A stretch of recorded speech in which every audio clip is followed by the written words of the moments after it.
नमस्कार। आज हम दो बहुत ही पुरानी लेकिन कमाल की कहानियों की दुनिया में चलेंगे। ये ऐसी कहानियां हैं जिनमें गहरा ज्ञान छिपा है और हम मिलकर देखेंगे कि सदियों पुरानी ये बातें आज भी हमारे कितने काम आ सकती हैं। तो सवाल ये उठता है कि क्या ये कहानियां जो हम शायद बचपन में सुनते थे आज भी उतनी ही सच्ची हैं?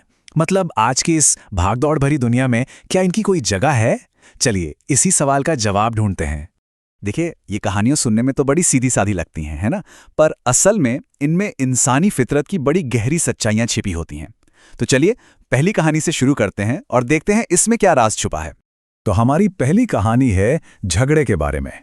ये दिखाती है कि कैसे एक छोटा सा आपसी झगड़ा भी कितना महंगा पड़ सकता है। मतलब कभी-कभी इसकी कीमत बहुत बड़ी चुकानी पड़ती है।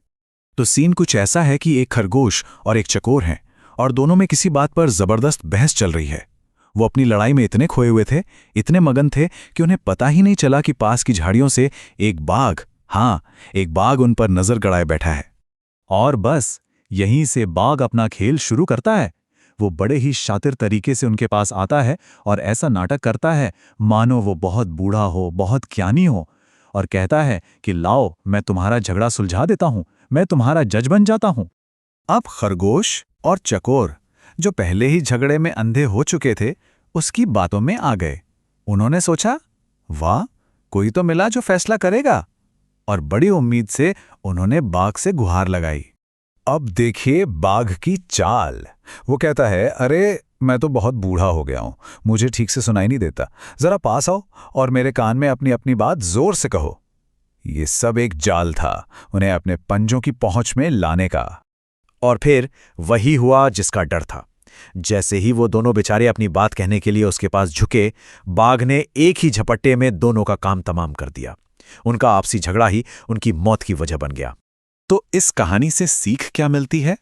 बिल्कुल साफ है, जब दो लोग आपस में लड़ते हैं तो फायदा हमेशा किसी तीसरे का होता है। इसलिए समझदारी इसी में है कि झगड़ों से दूर रहा जाए। ठीक है, तो ये थी पहली कहानी। अब चलते हैं दूसरी कहानी की तरफ। ये कहानी झगड़े की नहीं बल्कि मूर्खता की है।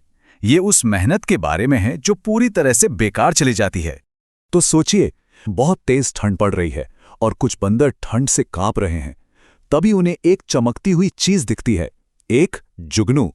पर बेचारे बंदर अपनी नासमझी में उसे आग की चिंगारी समझ बैठते हैं। उन्हें लगता है बस अब ठंड से राहत मिल जाएगी। और बस उन्हें जैसे खजाना मिल गया हो, सारे बंदर फौरन काम पर लग जाते हैं। सूखी पत्तियां लाते हैं, टहनियां जमा करते हैं और उस जुगनू पर जोर जोर से फूंक मारना शुरू कर देते हैं। उन्हें पूरी उम्मीद थी कि अभी आग जल उठेगी। मतलब उनकी पूरी की पूरी मेहनत एक गलतफहमी पर आधारित थी। अब वहीं पास के एक पेड़ पर एक चिड़िया बैठी ये सब देख रही थी। उसे बंदरों की बेवकूफ़ी पर तरस आया, तो उसने सोचा कि चलो इनको सच बता देती हूँ। लेकिन बंदर तो बंदर ठहरे, वो अपनी ही धुन में लगे हुए थे। उन्होंने चिड़िया की बात सुनी ही नहीं। उल्टा उन्हें लगा कि ये चिड़िया उनका मजाक उड़ा रही है, उनके काम में टांग अड़ा रही है। सलाह मानना तो दूर की बात, उन्हें तो गुस्सा आ गया। और गुस्से में आकर एक बंदर ने उस चिड़िया को पकड़ लिया और उसे पेड़ पर इतनी जोर से पटका कि वो बेचारी वहीं मर गई। सोचिए, एक अच्छी सलाह देने की कीमत उसे अपनी जान देकर चुकानी पड़ी। तो इस कहानी की सीख थोड़ी कठोर है, लेकिन है बहुत सच्ची। वो ये कि मूर्खों को सलाह देने से कोई फायदा नहीं होता, बल्कि कई बार सलाह देने वाले को ही नुकसान उठाना पड़ता है। तो ये थी हमारी दो कहानियां, दोनों से हमें अलग अलग सीख मिली, है ना? अब चलिए इन दोनों सीखों को एक साथ जोड़कर देखते हैं कि ये मिलकर हमें अक्लमंदी के बारे में क्या बताती हैं। देखिए, पहली कहानी ने हमें चेताया कि आपस में मत लड़ो वरना कोई बाहरी फायदा उठा लेगा, और दूसरी कहानी ने सिखाया कि जो सुनना ही नहीं चाहता उसे सलाह देना न सिर्फ बेकार है बल्कि खतरनाक भी हो सकता है। तो अगर दोनों को मिला दें तो एक बड़ी मजेदार बात समझ आती है। पहली कहानी बताती है कि क्या नहीं करना चाहिए, झगड़ा, और दूसरी कहानी बताती है कि कब कुछ नहीं करना चाहिए, यानी कब चुप रहना बेहतर है, खासकर जब कोई सच सुनने को तैयार ही ना हो। और यहीं पे ये दोनों कहानियां हमें एक बहुत बड़े सवाल के साथ छोड़ जाती हैं। सवाल ये कि असली समझदारी आखिर है क्या?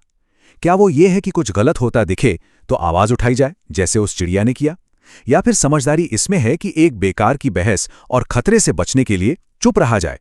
सोचिएगा जरूर इस पर।